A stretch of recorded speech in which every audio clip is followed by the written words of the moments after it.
The Eternal Spring of Mr. Ito, Chapter 10, Part 1.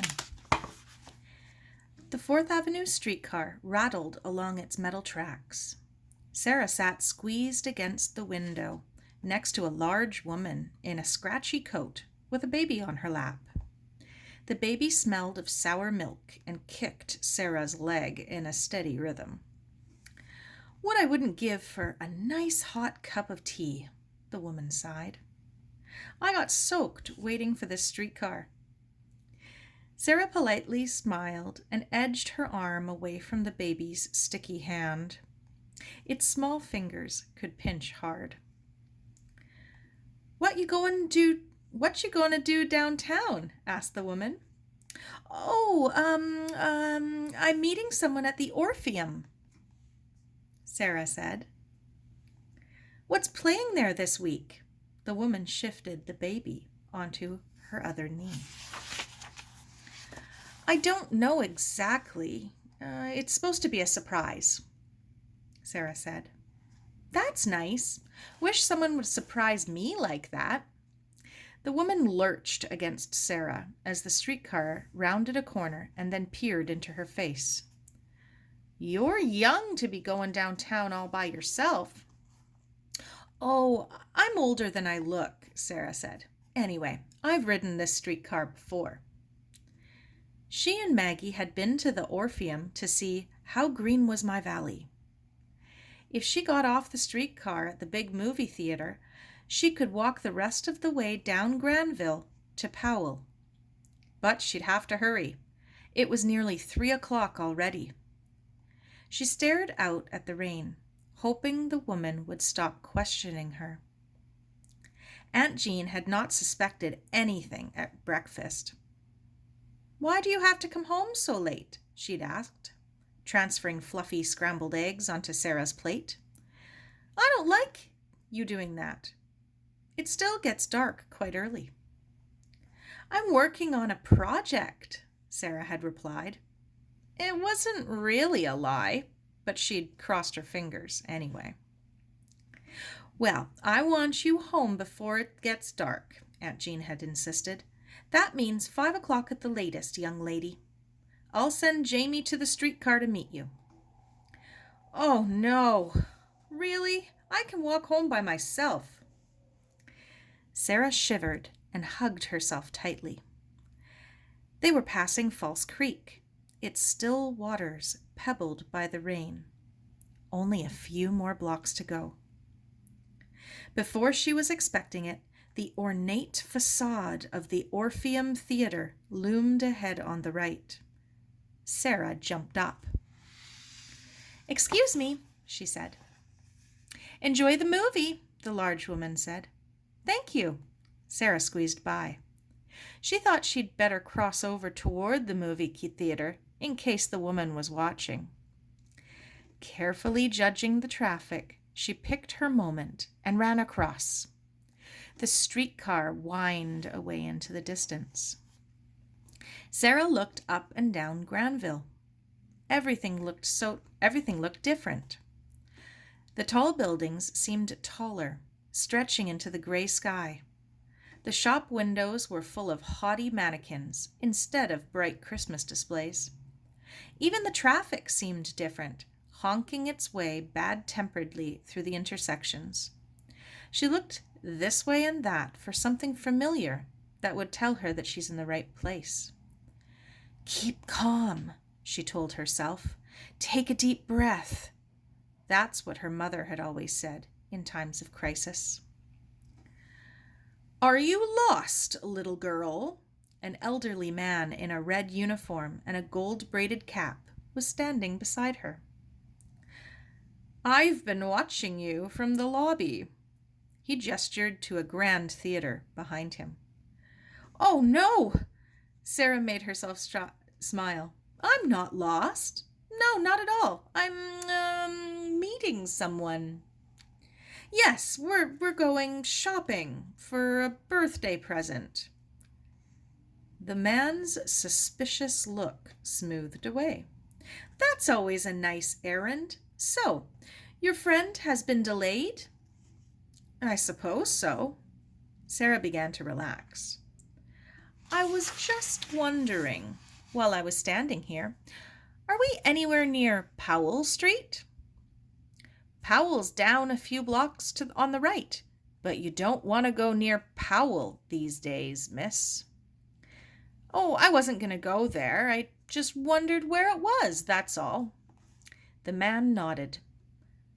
What time are you meeting your friend? About 3. Oh! Sara fixed her eyes on a woman standing in front of a bookstore further down Granville. There she is! Thank you! Goodbye! And before he could ask anything else, she hurried away down the street, trying to lose herself among the shoppers on the sidewalk. Halfway down the block, she glanced behind her. The man had gone back inside the theater. With a sigh of relief, she headed for Powell. She must hurry. It was getting late, and she had to allow at least a half an hour to get home again. Finally, she turned from Granville onto Powell. It was as if Saturday had become a Sunday. Powell was empty. Empty of traffic, empty of people. Her footsteps rang off the sidewalk as she passed little shops and restaurants, formerly bright with colored lights and paper lanterns. Unexpectedly, she felt as if she were in alien territory, an intruder who didn't belong and wasn't welcome. She felt eyes watching her from shadowy interiors, but their owners ducked out of sight as she went by. Her heart began to hammer, and she'd begun to wish she hadn't come, when she found herself in front of the Cho-Cho-San restaurant. Relieved, she ran up the narrow stairs to the Ito's apartment. She rang the bell and waited, her heart beating hard. Silence. She waited some more, not wanting to ring again too soon and seem rude. Supposing she'd come all this way and they weren't home. She rang again. This time, she heard the patter of small feet racing for the door and squeaks and giggles on the other side. Then, the firmer steps of an adult in a low voice, sharp and scolding. The giggles hushed. Who is it? The wary questioner was Helen Ito. Sara Warren. Silence. Mrs. Cameron's niece. I've come to see Mr. and Mrs. Ito. Sara Warren?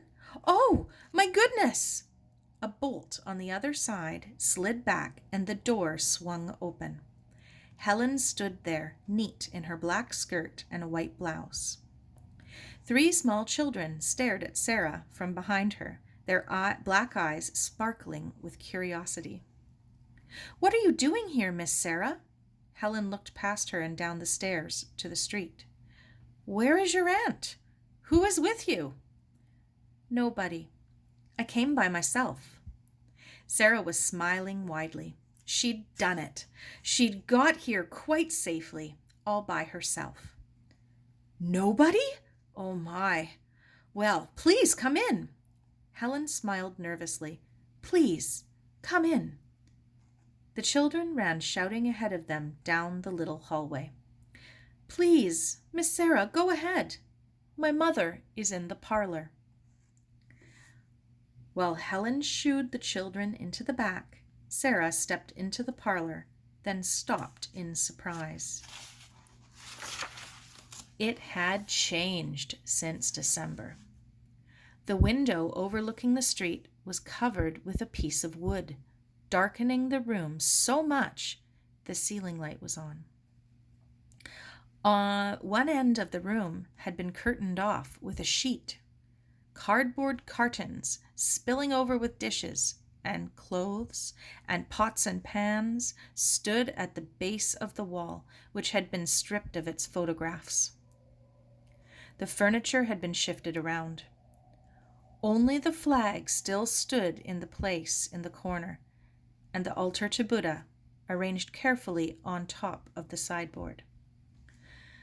"Miss Sara, what you do here?" Mrs. Ito looked different too. She wore a white kimono, and her gray hair, always so neatly pulled into a bun on her neck, now fell loose and untidy far down her narrow back. She was sitting in a small overstuffed chair. It occurred to Sara that she'd never seen Mrs. Ito sitting before.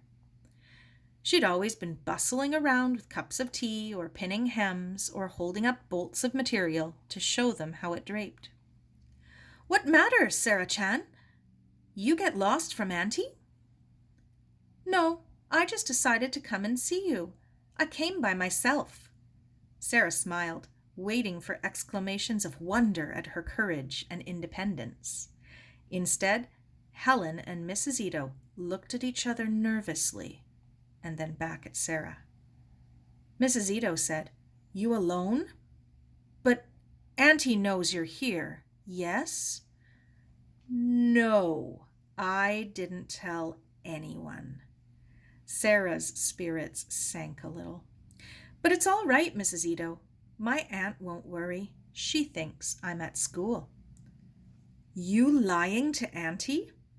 Mrs. Ito looked very serious now.